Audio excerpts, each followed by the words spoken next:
Los datos macroeconómicos dicen que la economía de Canarias va muy bien. El último año, de hecho, el PIB creció por encima de la media nacional. Sin embargo, cuando miramos otros indicadores, la economía no va bien en Canarias. Por ejemplo, el PIB per cápita, que es dividir ese PIB de toda la región por la población que vive en Canarias. En ese caso, estamos a la cola.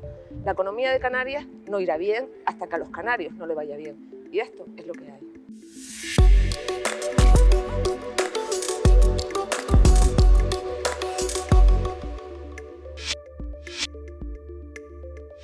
Los datos macroeconómicos no son malos.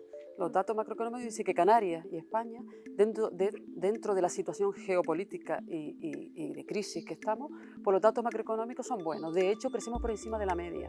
De hecho, el empleo que generamos por encima de la media. Tenemos una buena posición en el ranking de comunidades autónomas de Producto Interior Bruto, que se cifra en torno a 54.000 millones de euros. Seríamos la sexta, octava comunidad más o menos en esta posición, así que bueno, se puede considerar aparentemente buena.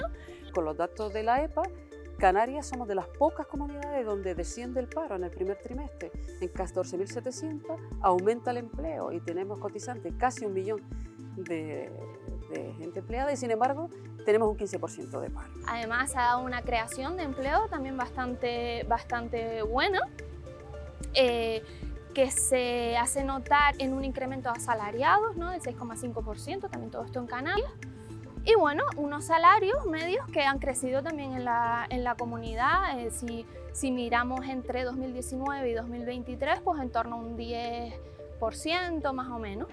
Crecemos por encima de la media. En el PIB, un 2,8. La tasa de paro baja más que en el conjunto nacional, un 2,7. Y los salarios han subido más de un 10% entre 2019 y 2023.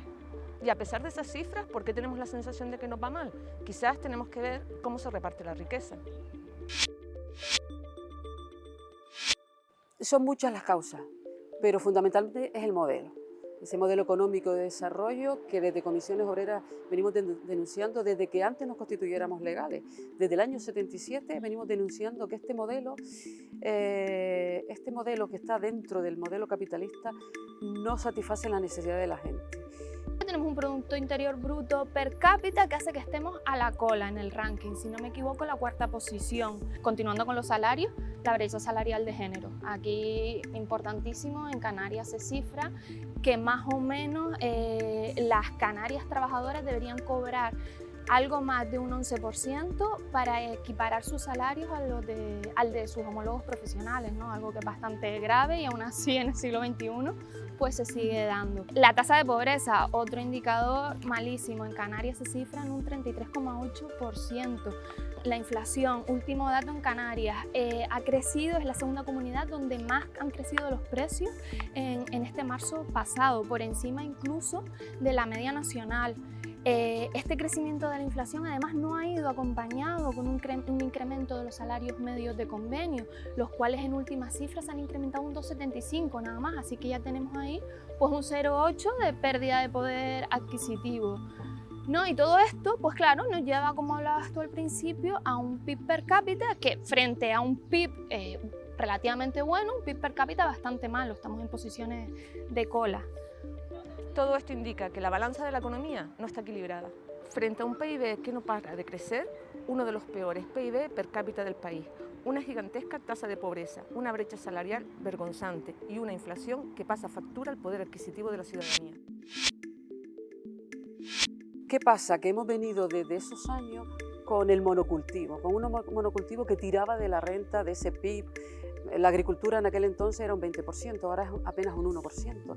Vivíamos del tomate, vivimos del tabaco, vivimos del pepino, vivimos del azúcar anteriormente, de un monocultivo. Y cada vez que había otro sector que iba surgiendo, el otro se abandonaba, hasta llegar al turismo. Y nos hemos quedado con ese turismo que, como has dicho, un 35% del PIB y un 40% de empleo. El problema dónde está, que no se distribuye la riqueza que generamos la clase trabajadora. Se queda un desequilibrio en manos de unos pocos. La redistribución de los recursos, ¿no? Este PIB per cápita nos hace pensar que no se están redistribuyendo de forma equitativa, ¿no? Y no podemos no remitirnos al 20 de abril, ¿no? Una manifestación multitudinaria que tiene una base bastante sólida. Aquí podemos decir, por ejemplo, que el turismo contribuye al PIB de la región en torno a un 35,5%, que el gasto turístico en Canarias se cifra en más de 20.000 millones de euros, los ingresos hoteleros se estiman en más de 5.000 millones de euros. Estamos hablando de cifras importantísimas y sin embargo acabamos de decir que los canarios sufren una desventaja. Los datos están ahí. El Observatorio de Márgenes Empresariales dice que las empresas han crecido en beneficio el año pasado, han crecido en general del 18 al 23 en estos 5 años un 63% y el salario ha crecido un 29%.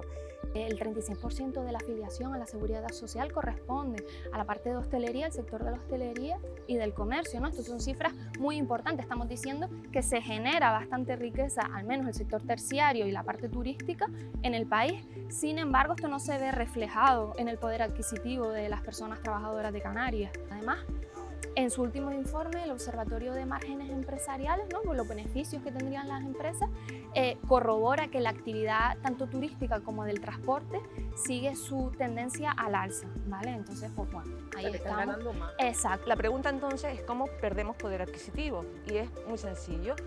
Los salarios se mantienen y los precios aumentan. El transporte también es un sector estratégico. Pues el sector del transporte, tanto de mercancías por carretera como el discrecional, los que traen a los turistas, sobre todo el del transporte, quien te habla, el 31 de diciembre de 2007 terminaba el convenio y firmamos el acta para empezar la negociación el 1 de enero de 2008. Se acaba de firmar el convenio. 2008. Empezó aquella crisis y las patronales no quisieron saber nada. ¿Qué pasa? Que se han quedado esos convenios prácticamente a salario mínimo y poco más. Ahora han firmado, pero ¿cuánto ha pasado de 2008 para que las patronales firmaran un sector estratégico como ese? Y te hablo de ese y te hablo de otros convenios que están muy poco por encima del salario mínimo, porque mientras el salario mínimo en esta última legislatura de este gobierno al frente de trabajo de Yolanda Díaz ha aumentado un 54% el salario mínimo, si los convenios nuestros no han subido en la misma proporción, pues nuestros convenios han quedado muy poquito por encima del salario mínimo, 1.300, 1.400. La media dice que estamos en el 1.600 y algo. Entonces eso también es un hándicap. Por un lado está el tema de la ultraperiferia y la fragmentación del territorio, ¿no? Estamos muy alejados de la península por un lado y por otro lado somos 8 islas. Esto lleva unos sobrecostes, ¿vale? Otro tercer factor explicativo, pues de esta podríamos llamar quizás paradoja, ¿no?, de un PIB relativamente bueno con un PIB per cápita malo.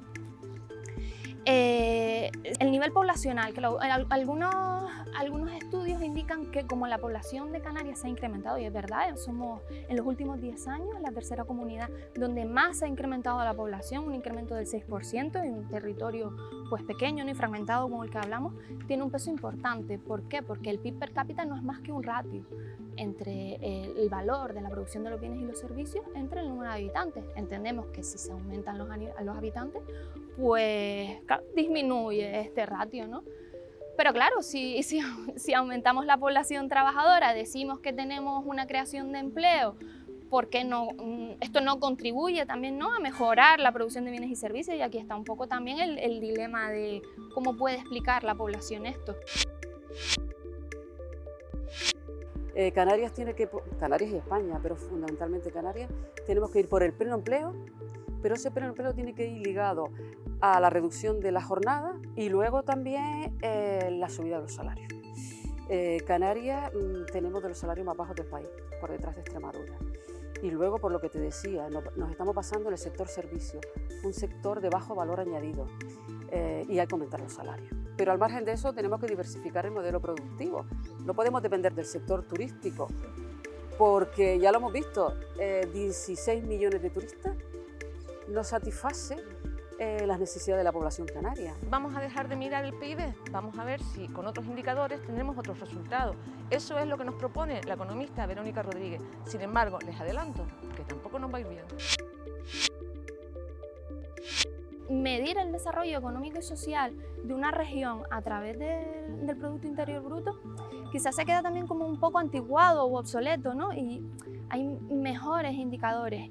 Y aquí nos gustaría resaltar un indicador que elabora el INE, los últimos datos publicados, si no me equivoco, son de 2022. Se llama Índice Multidimensional de la Calidad de Vida y no solamente tiene en cuenta la producción de bienes y servicios, sino también factores claves como el ocio, el entorno, el medio ambiente, la estabilidad social, el trabajo, la salud, la educación.